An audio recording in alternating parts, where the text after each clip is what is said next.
थे, बहुत बड़ी बात है।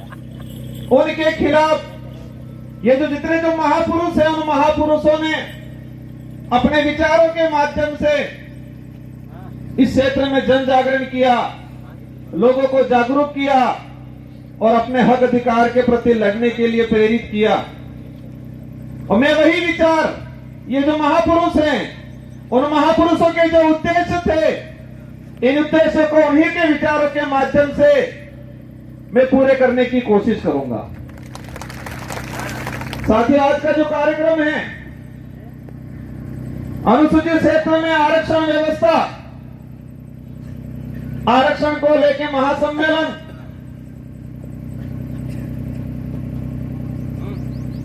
ये जो शब्द है, ये शब्द आते ही कई सवाल पैदा करता है अपने दिमाग में कि हमारा देश का संविधान लागू हुआ 1950 को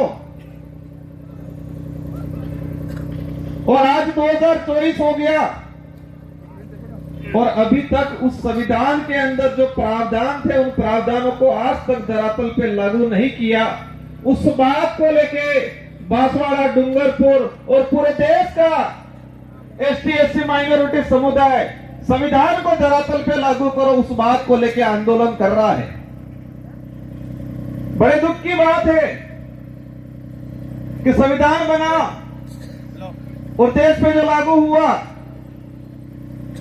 हम कहते हैं 26 जनवरी 1950 को, लेकिन मूल रूप से उसके संविधान के अंदर जो प्रावधान थे, वो प्रावधान आज तक धरातल पे लागू नहीं हुए हैं। और देश के अंदर हमारे राष्ट्रीय पार्टी के लोग कहते हैं देश विकासशील से विकसित हो रहा है, कहते हैं विश्व के अंदर हमारे भारत देश एक विकसित राष्ट्र की श्रेणी में आने लग गया है। लेकिन देश के अंदर देखा जाए, आज से 5 साल पहले जिस 5वीं स्कूल के अंदर 70 बच्चे पढ़ रहे थे और आज उसी 5वीं स्कूल के अंदर 35 बच्चे पढ़ रहे हैं। आज से 5-10 साल पहले हमारे देश के प्रत्येक नागरिक पे जो कर्जा था, और आज देखें वो कर्जा 4 गुना तेजी से बढ़ रहा है। आज जो कुपोषण का जो स्थिति है, आज से 5 साल पहले जाएंगे तो इतना कुपोषण नहीं मिलेगा जितना आज कुपोषण है। जो देश में मीडिया के माध्यम से, मैं सारे मीडिया पे सवाल नहीं करना चाहता, लेकिन कुछ मीडिया वाले ऐसे लोग हैं जो देश की सच्चाई को छुपा रहे हैं और पार्टियों के इशारों पे, सरकारों के इशारों पे इस देश के लोगों तक गुमराह करने वाली बातें फैलाई जा रही है। इस देश के लोगों को अंधकार में रखा जा रहा है और हम देश में वर्तमान देख सकते हैं। मेरा वक्तव्य, हमारे पूर्व वक्ताओं ने कहा, हमारे समाज के कुछ पढ़े लिखे अधिकारी कर्मचारी कहते हैं, हमारे समाज के जो नेता कांग्रेस बीजेपी में दिग्गज बने हुए हैं, वो कहते हैं आरक्षण पूरा मिल रहा है। कोई कहता है आरक्षण की जरूरत नहीं है, कोई कहता है कि आरक्षण मिलना था, मिल गया और फालतू गुमराह कर रहे हैं।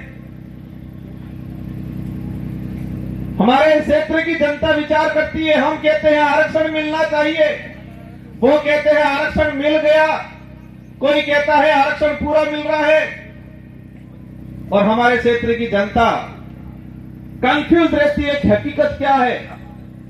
हमारा पढ़ा लिखा बेरोजगार युवा वो भी कंफ्यूज रहता है कि आरक्षण क्या है। और दुख की बात यह है कि हमारे पाठ्यक्रम में बेमतलब की चीजें डाली जा रही है। अगर देश के अंदर आरक्षण को लेकर जो चल रहा है, कुछ लोग कहते हैं भ्रमित किया जा रहा है, देश के आरक्षित वर्ग को, युवाओं को अगर क्लियर करना चाहिए था तो संविधान के अंदर जो आरक्षण व्यवस्था रखी गई है उसको हमारे पाठ्यक्रम में लागू कर दिया होता तो आज हर युवा को पता होता कि मेरा रिजर्वेशन संविधान के अंदर इतना है, शेड्यूल एरिया में इतना है, नॉन शेड्यूल एरिया में इतना है। लेकिन होता क्या है, वो आरक्षित वर्ग का युवा आरक्षण को जान जाएगा, समझ जाएगा, संविधान में प्रावधान क्या है समझ जाएगा, तो वो सवाल खड़ा करेगा उन राष्ट्रीय पार्टियों से, उन नेताओं से जो आते हैं कहते हैं कि राम के नाम से वोट देना। कहते हैं कि नहीं कहते हैं? इन लोगों ने कभी ये नहीं कहा कि बेरोजगारी खत्म करेंगे, बेरोजगारी खत्म करने के नाम से वोट देना, ये बोला उन्होंने? इस क्षेत्र में शिक्षा में गिरावट हो रही है, शिक्षा के क्षेत्र में हम काम करेंगे, इसके नाम से वोट देना, ये नहीं बोला।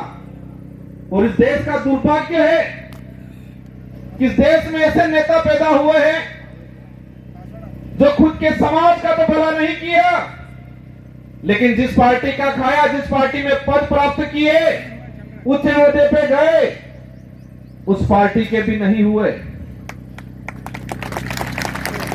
जिस पार्टी के अंदर गए हैं उनको कहना चाह रहा हूं कि जो व्यक्ति उनके समाज का नहीं हुआ, जो व्यक्ति उसकी पार्टी का नहीं हुआ, वो तुम्हारा कतई नहीं हो सकता है। और इस क्षेत्र में देखा मैंने, हमारे चंद्र वर्ग के भाइयों को जाके ये भड़काते हैं, कहते हैं कि तुम चिंता मत करना, मैं तुम्हारे साथ हूं, ये बोलते हैं। तो हमारे उन भाइयों को भी कहना चाहूंगा, जो खुद के समाज का नहीं हो सकता है वो आपका कभी नहीं हो सकता है। ये विचारधारा सच्चाई को लेकर लड़ रहे हैं। ये विचारधारा हम कहते हैं, हम आदिवासी समाज में पैदा हुए हैं, मेरा पहला फर्ज बनता है कि मैं मेरे परिवार के लिए, मेरे समाज के लिए बात रखूं। साथ ही क्षेत्र के अंदर हमारे एसटी समुदाय के भाई हैं, माइनॉरिटी समुदाय के भाई हैं, इसके अलावा किसी भी वर्ग का गरीब भाई है, उसकी कोई भी बात होगी, कोई भी समस्या होगी, उसका निराकरण करेंगे हम लोग। और ये देख सकते हो हमारे 84 क्षेत्र के अंदर हर व्यक्ति ने हमको मत दिया, और मुझे मेरी विधानसभा में प्रचार करने की जरूरत नहीं पड़ी थी। हमारे कार्यकर्ता भी मोर्चा संभाल लिया था और हाईएस्ट मत राजस्थान में टॉप 2 में लाके रख दिया मुझे। आरक्षण व्यवस्था को लेकर कुछ आंकड़ा मैंने क्लियर किया है, अलग अलग डिपार्टमेंट की भर्तियों का, लेकिन इस मंच के सामने ही हमारे खाकी वर्दी वाले भाई दिख रहे हैं, इसलिए मैं उनके डिपार्टमेंट का कुछ आंकड़ा बता दूंगा।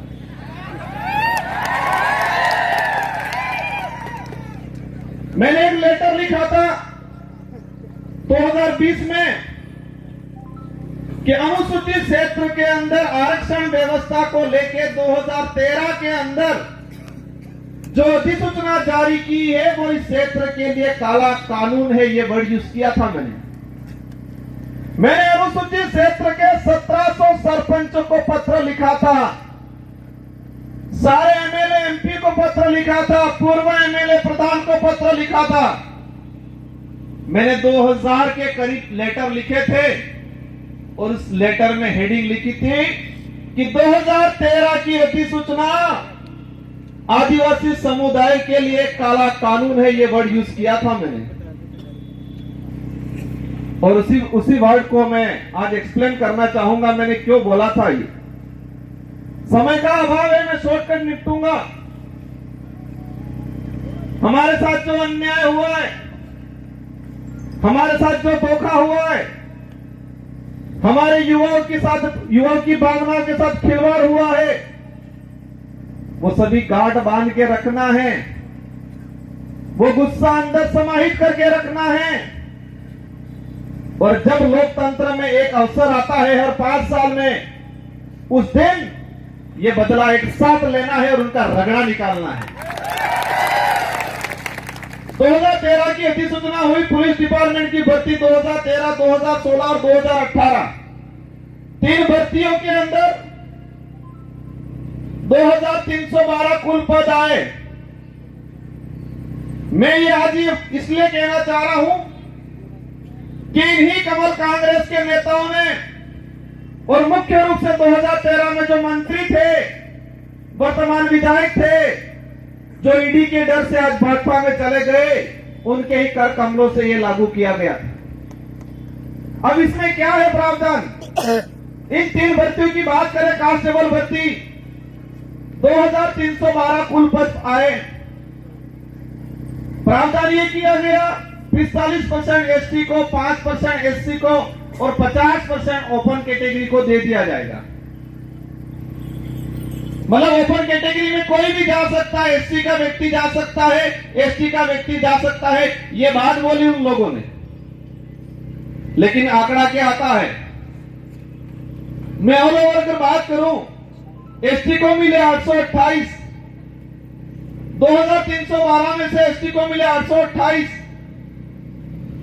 और वो 35% पद मिले, 45% पूरा नहीं मिला। वही बात करें ओपन कैटेगरी के जो पद आए 1156 और मिले उनको मिले 1359, और उसमें एसटी एससी का रिजर्व कैटेगरी के लड़के गए 12 लड़के। और वहीं ये सामने खड़े में कहना चाह रहा, उनकी पदोन्नति होती है, उनके पदों की गणना अपने कैटेगरी में लेते हैं। और कुछ नेता कहते हैं, ये बात इसलिए एक्सप्लेन कर रहा हूं मैं, हर व्यक्ति को अपना हक मांगने का अधिकार है। एक बाप के अगर 4 बेटे हैं, 3 बेटों के साथ अन्याय होता है और एक बेटा ही सारी जमीन लेके खड़ा खाता है, तो क्या 3 बेटे आवाज नहीं उठाएंगे? तो इस क्षेत्र में हमारा अन्य समाज का व्यक्ति रहता है, उनसे भी कोई दुश्मनी नहीं है, उनकी भी बात मांग को हम रखेंगे। लेकिन हमारा फर्ज बनता है, जिस सर्टिफिकेट लगा के हम यहां पर आए हैं, उस सर्टिफिकेट के आधार पर एमएलए एमपी बनते हैं, तो समझिए समाज का सर्टिफिकेट लगा